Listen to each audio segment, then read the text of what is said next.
નમસ્કાર દર્શક મિત્રો, આપ નિહાળી રહ્યા છો સાઈ ગ્રુપ મીડિયા હાઉસ દ્વારા સંચાલિત નવસારી લાઈવ અને ઝટપટ ન્યૂઝ। આજે નવસારી જિલ્લા કોંગ્રેસ સમિતિ દ્વારા કલેક્ટર કચેરી ખાતે એક આવેદનપત્ર આપવામાં આવ્યું છે। ગઈકાલે સર્વે કરવામાં આવ્યો। સર્વેની અંદર જિલ્લા પ્રમુખની સાથે વાસદાના ધારાસભ્ય જોડાયા, સ્થાનિકો જોડાયા અને સ્થાનિક નેતાઓની સાથે પૂરગ્રસ્ત વિસ્તારનો એક સર્વે કરવામાં આવ્યો। સર્વે બાદ એમની જે વેદનાઓ સામે આવી એ વેદનાને આજે વાચા આપવામાં આવી છે કોંગ્રેસ સમિતિ દ્વારા અને કલેક્ટરશ્રીને આવેદનપત્ર આપવામાં આવ્યું છે। શૈલેષભાઈ, સૌથી પહેલાં તમારી સાથે વાતો કરીશું, કારણ કે આપ પૂરગ્રસ્ત વિસ્તારની અંદર ફર્યા, આપણે લોકોની વેદના સાંભળી અને વેદનાને વાચા સ્વરૂપે આજ પ્રસ્તુત કરવા માટે આવ્યા। શું તકલીફ છે, શા માટે સર્વે કાચો પડ્યો છે અને તંત્ર ઊંઘતું ઝડપાયું છે? અમે રામલામોરા, હિડાયતનગર, ભૈસટ ખાડા, દશેરા ટેકરી, બંદર રોડ, મિઠીલા નગરી, લગભગ એવા 10 વિસ્તારની મુલાકાત કરી અને જ્યાં અમે પરિસ્થિતિ જોઈ તો લોકોના ઘરની સાધન સામગ્રીથી લઈને અનાજથી લઈને બધું જ પાણીમાં ગરકાવ થઈ ગયું હતું। કેટલાક ઘરની પરિસ્થિતિ એવી હતી કે હજી પણ જ્યાં આપણે બેસવાનું પસંદ નહીં કરીએ એવા ઘરમાં એ લોકો અત્યારે સૂવું પડે છે અને એમના આંખોમાં પાણી ભરાઈ આવતા હતા અમારી સાથે વાત કરતાં કરતાં, રજૂઆત કરતાં કરતાં। ત્યારે તંત્રએ જેવી રીતે બેદરકારી દાખવી છે અને જે રીતે લોકોને એલર્ટ કરવા જોઈએ એ રીતે એલર્ટ નથી કર્યા અને લોકોને જે સહાય તાત્કાલિક ધોરણે મળવી જોઈએ એ પણ મળી નથી। કુદરતી આફત જ્યારે આવે છે ત્યારે સરકારનું કોઈક ફિક્સ પેકેજ હોય છે, પરંતુ એ લોકો સુધી પહોંચતું નથી। કેશડોલ પહોંચે છે તો ફક્ત 2 કે 3 દિવસ માટે પહોંચે છે, જ્યારે ઘરવખરી બધી જ ખતમ થઈ ગઈ હોય, એ લોકોની ફરી પાછી ઘરવખરી લેવાની હાલત પણ ના હોય, ત્યારે એ માણસ શું કરે? તો એના માટે સરકારનું જે પ્રાવધાન છે એ પૂરેપૂરી રીતની સહાય લોકો સુધી પહોંચવી જોઈએ। ગઈકાલે અમે દરેક વિસ્તારમાં ફર્યા ત્યારે જોયું તો જ્યારે આપણે વાત કરીએ છીએ મહાનગરપાલિકાની, પરંતુ મહાનગરપાલિકાની વાત કરતાં પહેલાં લોકો જીવના જોખમે જ્યારે નવસારી શહેરમાં જીવે છે, દર વર્ષે પૂરની પરિસ્થિતિઓ આવી સર્જાય છે, તો એના માટે પ્રિકોશન શું લેવું જોઈએ એ નગરપાલિકાએ અગાઉથી વિચારવું જોઈએ। જે ગટર યોજનાઓ છે એ તો કોંગ્રેસના સમયની 40 વર્ષ જૂની જે યોજનાઓ છે હજી એની જ છે। સુરેશભાઈ, વચ્ચેથી અટકાવીશ, હજુ તો આપણા ત્યાં સૈયદરાજા ગાયકવાડે નાખેલી ગટર યોજના ચાલે છે, હજુ આજની તારીખે પણ એ ચાલે છે અને એની અંદર પૂરેપૂરી સફાઈ નથી થતી। આપનો એકદમ મુદ્દો સાચો છે। સાથે જ અનંતભાઈ ગઈકાલે પણ આ વિસ્તારની અંદર ફર્યા હતા અને આજે પણ આવ્યા છે। અનંતભાઈ, જ્યારે ગરીબ લોકોની વાત આવતી હોય, આદિવાસી લોકોની વાત આવતી હોય, મધ્યમ વર્ગની વાત આવતી હોય, અનંતભાઈ દોડતા હોય છે વાસદાથી નવસારી સુધી આવવું, અને એ પણ ચોમાસામાં, અને ભાજપ સરકારની અંદર જ્યારે કમર તોડી નાખે એવા રસ્તા હોય। અનંતભાઈ 2 દિવસનો પ્રવાસ ખેડ્યો અને એમાં પણ લોકોની વેદના સાંભળી, શું પરિસ્થિતિ હતી? પરિસ્થિતિ અત્યંત ગંભીર અને દયનીય છે। નાના આદિવાસી સમાજના લોકો હોય, મુસ્લિમ સમાજના લોકો હોય, ઓબીસી સમાજના લોકો હોય, આર્થિક રીતે કચડાયેલો જે વર્ગ છે એના ઘરમાં પાણી ઘૂસી જતા હોય અને બીજા સત્તાધારી પક્ષ માત્ર ને માત્ર કોઈ બીચ પર ફરવા જાય તેમ ત્યાંથી જોતા જાય છે। સ્થાનિક લોકોને પૂછતા અમને ખબર પડી, બંદર રોડ પર અમે એક વડીલને મળ્યા, એમણે કીધું જ્યાં સુધી 11-12 ફૂટ સુધી પાણી હતું ત્યાં સુધી અમને કોઈ બચાવવા ન આવ્યું। અમે ટોયલેટના છજિયા પર બેસી ગયા, મારી સાથે એક અપંગ વ્યક્તિ પણ હતો અને એ પણ બેસી ગયો અને પછી પાણી ઓસરી ગયા ત્યારે અમને બચાવવા માટે લોકો આવ્યા। જે સાયરન વર્ષોથી વાગે છે, ત્યાંના સ્થાનિકોના કહેવા પ્રમાણે સાયરન વાગે એટલે અમે સમજી ગઈ કે પાણી વધે છે, પરંતુ આ વખતે નગરપાલિકાની ઘોર બેદરકારીના કારણે, ચીફ ઓફિસરની ઘોર બેદરકારીના કારણે પાણી વધે છે, એના સાયરન વાગ્યા નહીં અને લોકો પોતાની રીતે પોતાના ઘરકામમાં લાગ્યા હતા। પછી અચાનક પાણી વધી જતાં પોતાનો જીવ બચાવવા માટે દોડ્યા। આજે કલેક્ટરશ્રીને પણ અમારી એ જ રજૂઆત હતી, આ નગરપાલિકાના ચીફ ઓફિસર પણ પર પગલાં લેવા જોઈએ અને આવનારા દિવસમાં અમે નગરપાલિકાનો ઘેરાવો પણ કરીશું।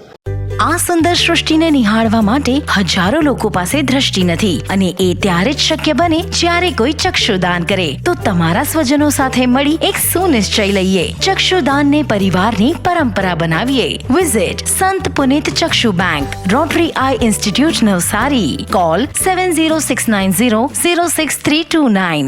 અનંતભાઈ હોય તો ચોક્કસથી ઘેરાવો થાય, આંદોલન થાય, પણ સ્થાનિક લોકોની સાથે પણ વાતો કરીશું અને જાણીશું કે ભાઈ આ તો કદાચ માની લો કે નેતાઓ છે, નેતા તો કદાચ રાજનીતિ રમે, કારણ કે કાલે આક્ષેપ આ જ લાગ્યો ભાજપ દ્વારા કે કોંગ્રેસ તો આવા પૂરના સમયે પણ રાજનીતિ કરે છે। તો ત્યારે સ્થાનિકોનું શું કહેવું છે? શું નામ છે ભાઈ આપનું? આપ કયા વિસ્તારમાં રહો છો?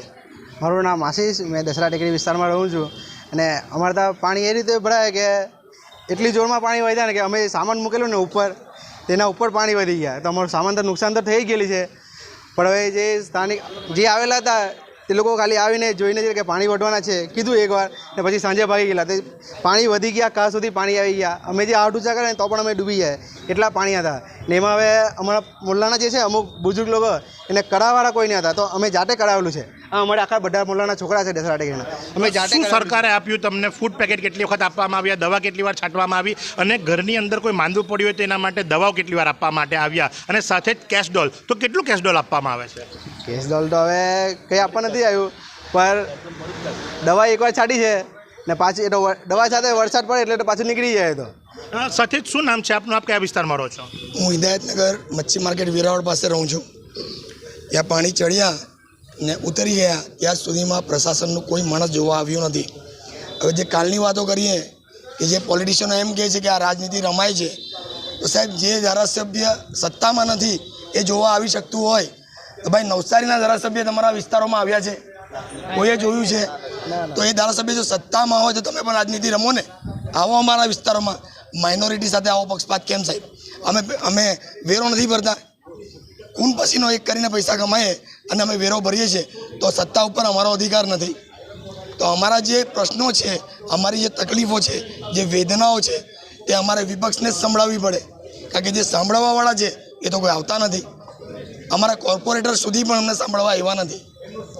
અને અમારા બચ્ચાઓ જીવના જોખમે અંદર એન્ટર થયા હતા જ્યારે પાણી ચડતા હતા, કેમ કે બધા સ્કૂલે જતા રહેલા હિદાયતનગરમાં. એ તમે રૂબરૂ ત્યાં જઈને ચેક કરી શકો કે ઢલાણ કેટલું છે. તો એકદમ સાચી વાત છે, કારણ કે તે દિવસે પણ જિલ્લા કલેક્ટરને વારંવાર રજૂઆત કરવા છતાં પણ એમણે વહેલી સવારે શાળાઓ બંધ કરવાનો આદેશ આપવાની જગ્યાએ 7 વાગ્યાની આજુબાજુ આદેશ આપ્યો હતો. અમે વારંવાર રજૂઆત કરી છે આ બાબતની. અને મારી પાસે તો એવો પણ દાખલો છે કે નાના કોલેજની અંદર ઉનાઈથી ભણવા માટે છોકરાઓ આવે છે અને એ છોકરાઓ પોતાના ઘરેથી 5:30 વાગ્યાની બસ પકડે છે, ત્યારે 7 વાગે કોલેજ પર પહોંચે છે અને 7:10 એ લોકોને મેસેજ મળે છે કે ભાઈ આજે કોલેજ બંધ છે. ત્યાં સુધી તો બાળકો પહોંચી ગયા હોય છે. તો આ પરિસ્થિતિ છે. તમે જુઓ એ પ્રમાણે કે દસરા ટેકરી હોય, બેસત ખાડા હોય, બાલાપીરની દરગાહ હોય કે નીચાણવાળો બંદર રોડ હોય, શાંતાદેવી વિસ્તાર હોય કે અન્ય કોઈ પણ વિસ્તાર હોય, દરેક જગ્યાએ આ જ પરિસ્થિતિને એ પરિસ્થિતિને પહોંચી વળવા માટે નાણાકીય સહાય માત્ર 150 રૂપિયા રોજના આપવામાં આવે. હવે 150 રૂપિયા રોજમાં તો એક ટાઈમનું ભોજન પણ જ્યારે નથી કરી શકાતું, ત્યારે કેશ ડોલ આ કેટલી યોગ્ય? રેલ આવી હતી એ જ દિવસે દેસાઈવાડની અંદર અમે સર્વે કર્યો હતો, તો દેસાઈવાડના વ્યક્તિઓએ કીધું હતું કે 5% એટલે કે 5,00,000 રૂપિયાની જ્યારે સહાય મળતી હોય તો તમે વિચારી શકો છો કે આટલી મોંઘવારીની અંદર મજાક કરવામાં આવે છે કે સહાય આપવામાં આવે છે.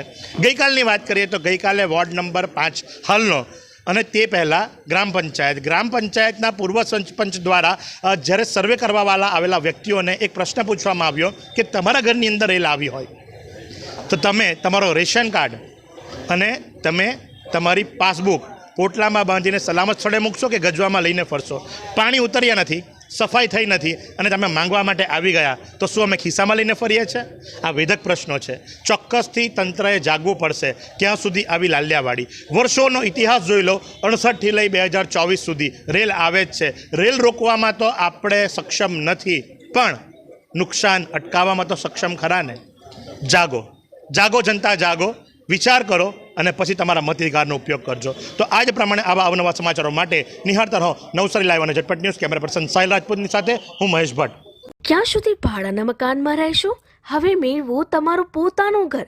તમારા સપનાને સાકાર કરો કામધેનુ પાર્કમાં. નજીવી રકમ ભરો અને ઘરનું ઘર મેળવો. શાંતાદેવી રોડ ખાતે આવેલ કામધેનુ પાર્કમાં high security, fire safety, elevator lift, પ્રસંગો માટે પાર્ટી પ્લોટ તેમજ બાળકો માટે પાર્ક જેવી ઘણી બધી સુવિધાઓ ઉપલબ્ધ છે. ત્યારે 10,000 રૂપિયા ભરો અને સપનાનું ઘર બુક કરાવો. 1 રૂમ રસોડું અને 2 રૂમ રસોડાના ફ્લેટો રેડી પોઝિશનમાં મળશે. ભાડાની રકમને બદલે લોનના હપ્તા ભરો અને ઘરના માલિક બનો. તો આજે જ સંપર્ક કરો કામધેનુ પાર્ક, વિદ્યાભારતી સ્કૂલની પાછળ, શાંતાદેવી રોડ, નવસારી. અને વધુ માહિતી માટે સંપર્ક કરો 9375956935 અને 9825696292.